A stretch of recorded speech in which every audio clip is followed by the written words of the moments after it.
Thank you. My apology for the delay. I had to attend to other postponements in Court 18. Counsel? May it please the Court, Your Worship. I would suggest at this point in time that Your Worship go ahead with the judgment that you said you have prepared. I'm going to ask that my attorney, for purposes of this judgment, take over, that I do not form part of the judgment proceedings at this point in time, and without going further. May I please? Thank you, Counsel. Indeed, I confirm that for purpose of judgment, I will proceed on the instructions of my client and as discussed in chambers. Thank you. This Court now delivers judgment on whether the plea and sentence agreement, Exhibit D, reached between the National Prosecuting Authority and the three accused is just. In the interests of members of the public who may not be familiar with the workings of Section 105 capital A, I consider it necessary to set out briefly the position in law.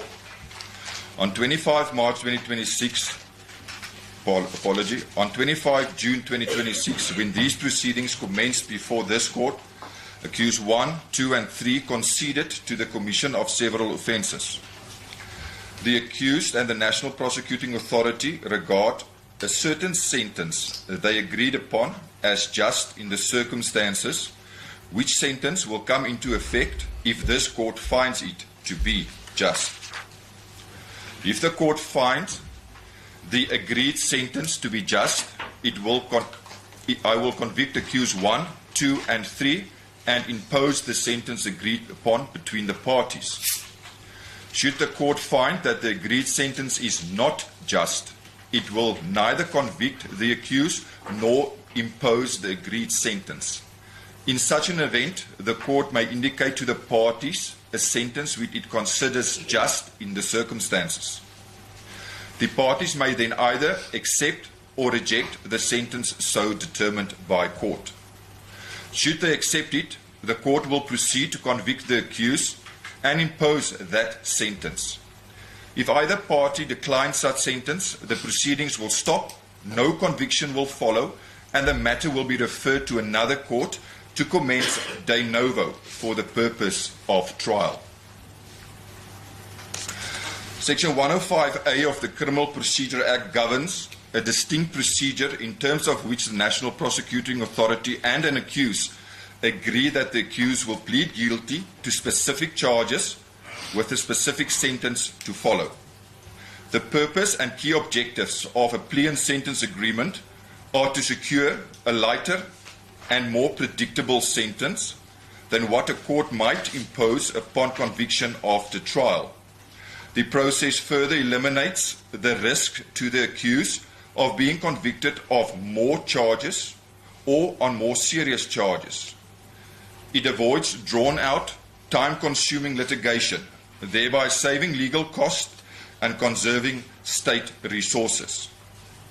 Section 105A enables the National Prosecuting Authority to secure a conviction and to obtain the cooperation of the accused in testifying against accomplices and in providing information relevant to broader criminal conduct or syndicates.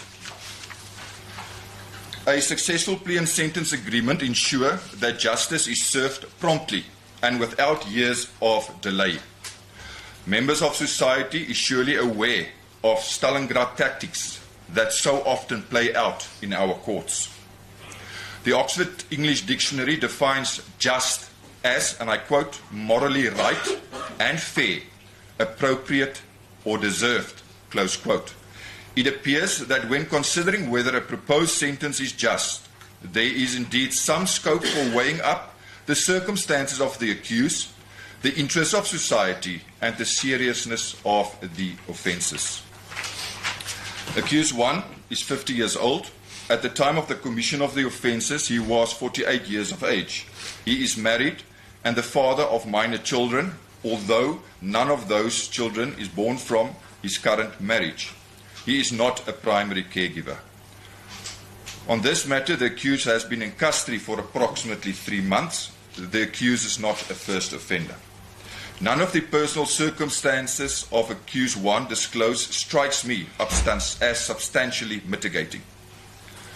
On his behalf, it is submitted that he is remorseful, in that he has, from the outset, indicated his willingness to cooperate with the National Prosecuting Authority and the South African Police Services in their investigations.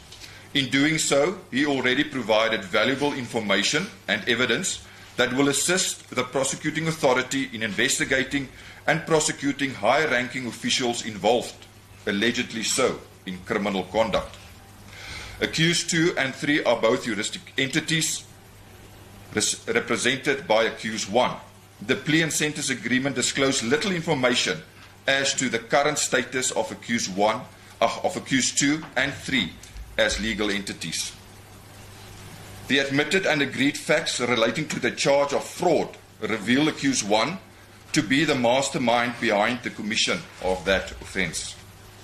Following an advertisement pertaining a tender, it was accused 1 that set the plan in motion. He approached a third party with whom he concluded a franchise agreement, and upon the conclusion of that agreement, accused 2 was registered as a company, again at the instance of accused 1. Then followed the completion and signing of tender documents containing false and fraudulent information, once more the doing of accused 1, and by then accused 2. The tender to the value of 228,665,280 rand was awarded, not on merit, but through the conduct of accused 1 and 2, who corruptly influenced and colluded with a member of the bid committee to ensure that the tender was awarded to accused 2. An amount in excess of 50 million rand was paid out to accused 2 and by implication accused 1 as its director. The influence exercised by accused 1 took the form of monetary gratification comprising of 3 payments of 100,000 rand each. Again, the doing of accused 1, 2 and 3, bearing in mind that accused 1 is the sole director of accused 2 and accused 3. The payment of those gratifications forms the basis of counts 2, 3 and 4. It was accused 1 that personally and as the director of accused 2 and 3 orchestrated the gratification payments in a clandestine manner to avoid detection, conduct which lays the basis for counts 5, 6 and 7. These facts, as admitted by accused 1, 2 and 3, tell the story of a person possessed with a corrupt, deceptive and devious mind, capable of orchestrating a carefully planned criminal operation. I have noted the willingness of accused 1 to cooperate in the investigation of high-ranking officials implicated in criminal conduct, and 1 appreciates that he holds information that could assist the National Prosecuting Authority. His own involvement in the offences set out in counts 1 to 7 must not be underestimated merely because certain of those who colluded with him holds high office. On the information placed before me, it was accused 1 who was the kingpin in the defrauding of the South African Police Services, assisted by persons holding office within the police service. I find it apt to pause here and, for your benefit, Mr. Matlala, refer to the well-known matter of S versus Maslango and another 2011 2 SACR 164 Supreme Court of Appeal, where at paragraph 26 it was held, and I quote, "Corruption has plagued the moral fiber of our society to an extent that, to some, it is a way of life. There is a very loud outcry from all corners of society against corruption, which nowadays seems fashionable. Some even go as far as stating that corruption is rendering the state dysfunctional. It is the courts that must implement the penalties imposed by the legislature. It is also the courts that must ensure that justice is not only done, but also seen to be done." Close quote. Furthermore, money laundering artificially distorts housing and legitimate business markets, crowding out compliant enterprises. The severity of the penalties that a court may impose upon the conviction of a count of money laundering echoes the serious nature of the offence. Why I make reference specifically to corruption and money laundering will become clear later in this judgment. The devastating effects of crimes as corruption, fraud and money laundering have on this country need no introduction. It is self-evident. One need only turn on the television or go onto social media. It is there daily. The consequences extend far beyond a single case.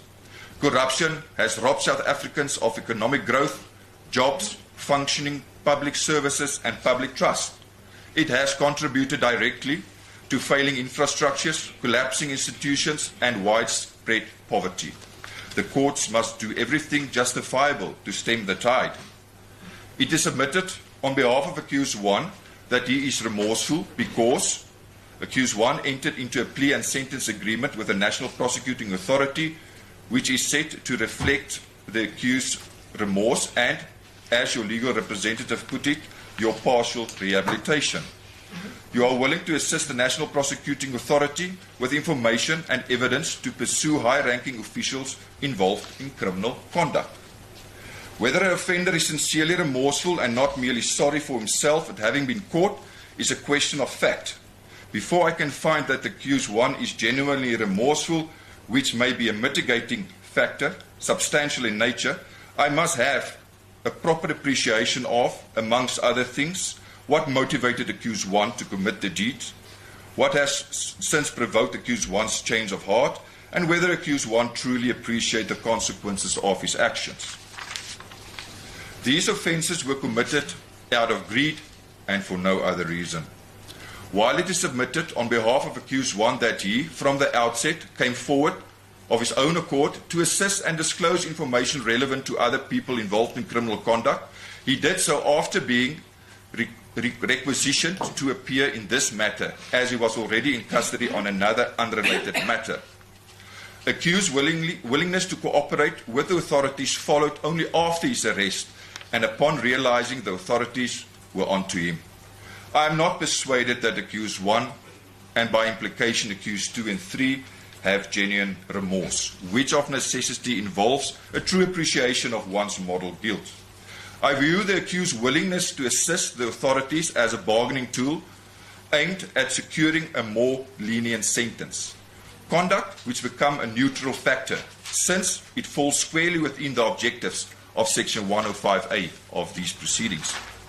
I have, at the previous appearance, found that there was due compliance with Section 105A, subsection 1B, Roman 1 and Roman 3.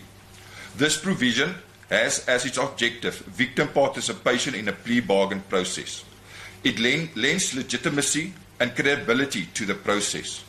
In this manner, society benefit in that victims' participation enhance transparency and lends credibility to the saying that justice must be seen to be done.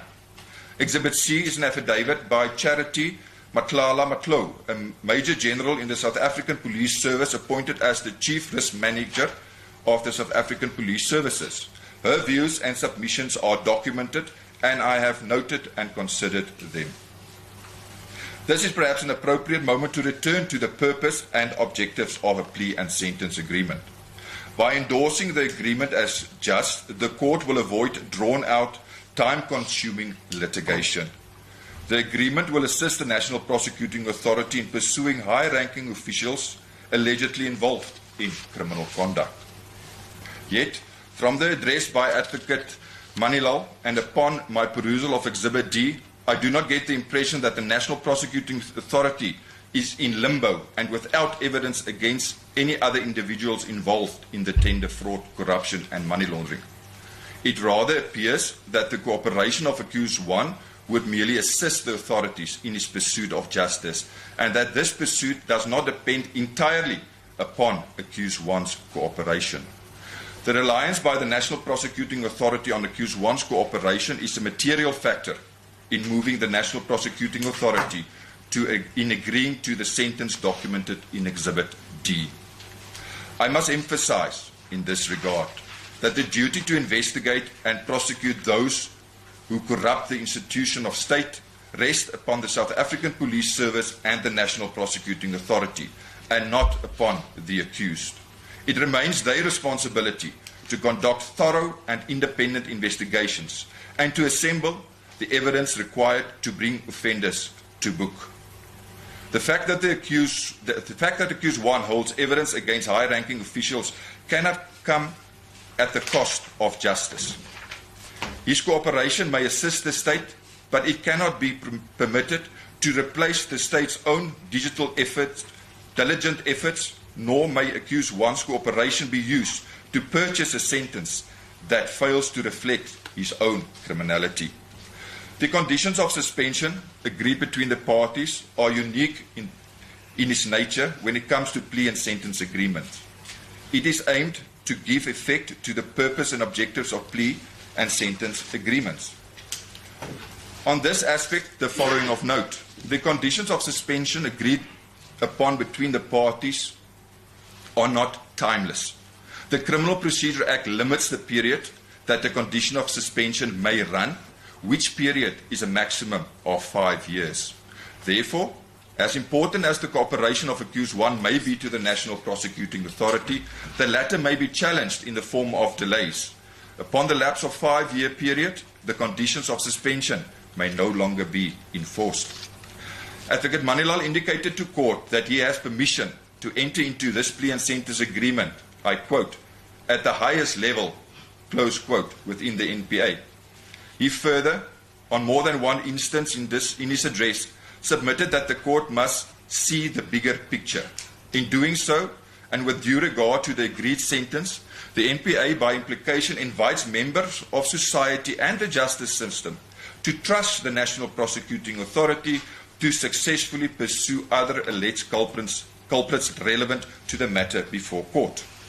Advocate Manilal also referred the court to other high-profile matters where accused persons entered into plea and sentence agreements, which matters have materially similar conditions of suspension as those conditions agreed on in the matter before court. I may not know of all matters and trials currently before the courts within the country, but I am not aware of high-profile accused persons like, for example, Mr. Agrisi, relevant to the Bosasa matter under criminal case number CC14 of 2022, having commenced with his testimony in line with his plea and sentence agreement. I merely use this as an example because I was referred to this matter by Advocate Manilal. Unfortunately, I was not referred to any plea and sentence agreements that contributed to and resulted in the successful prosecution in the pursuit of justice. Members of societies may soon, if not already, doubt the effectiveness of plea and sentence agreements as a tool to effectively pursue justice. I turn to the sentence agreed upon between the parties. The National Prosecuting Authority and the accused agreed on a sentence set out on page 17 and 18 of Exhibit D. They agree that, in respect of accused 1, all counts be taken together for the purpose of sentence, and that a period of 15 years imprisonment be imposed, of which 7 years are suspended on certain conditions. In respect of accused 2 and 3, it is likewise agreed that all counts be taken together for the purpose of sentence, and that the wholly suspended fine be imposed. In considering the justness or unjustness of the sentence agreement, the court cannot simply decide for itself in vacuum what sentence it would have imposed for the crimes to which the accused pleaded guilty. If that was the case, I would have, without a doubt, imposed a much heavier sentence under the circumstances. But that is besides the point. The test is different, since this is a plea bargain matter. I have dealt with the serious nature of the offences, the interests of society, and the personal circumstances of the accused as disclosed to me.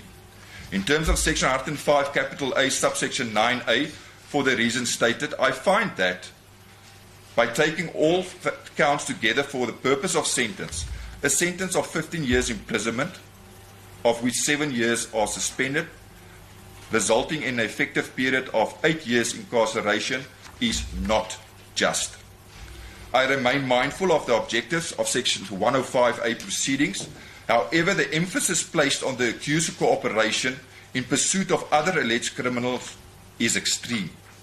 Such emphasis comes at the cost of the interest of society and the serious nature of the 7 offences that accused 1 and 2 admitted to, and the 6 offences in respect of accused number 3. Accused 1 was the principal figure, the instigator in this fraudulent and corrupt venture. High-ranking officials may well have been involved, but their involvement appears to have followed upon the initiative of accused 1. Although the law permits the counts to be taken together for the purpose of sentence, to do so, in taking all 7 counts together for the purpose of sentence, as agreed, may cause an imbalance, and as a result, an unjust sentence. Therefore, my earlier specific reference to the serious nature of the offences of corruption and money laundering.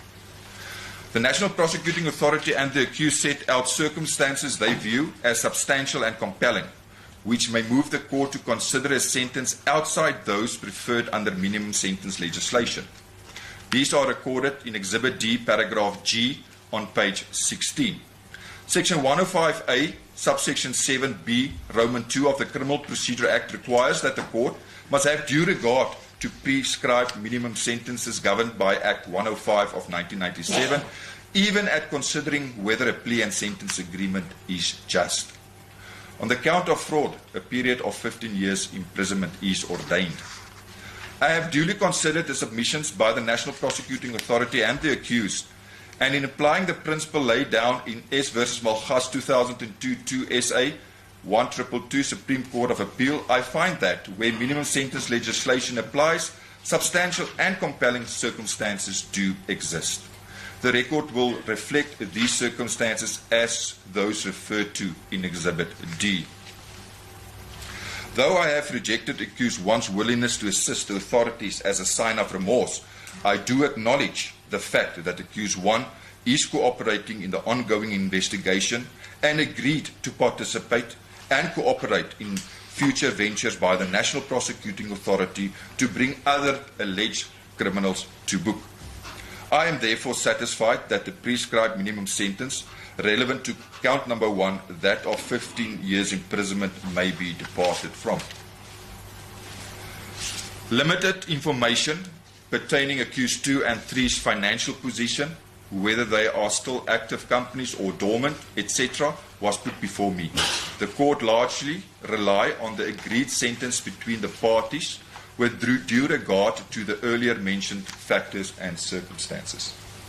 Considering the objectives of Section 105A, the evidence placed before me, and the cumulative effect of sentences, I find that the following to be a just sentence. It must be noted the accused is not sentenced to this. It is now, following the court's reading out of what the court views as just, for the parties to consider whether indeed they agree with the court. Should they agree with the court that this is a just sentence, the parties being the accused person, 1, 2, and 3, as well as the National Prosecuting Authority, the court will only then proceed to convict the accused and then hand down the sentence as the court viewed just. The sentence viewed as just by this court.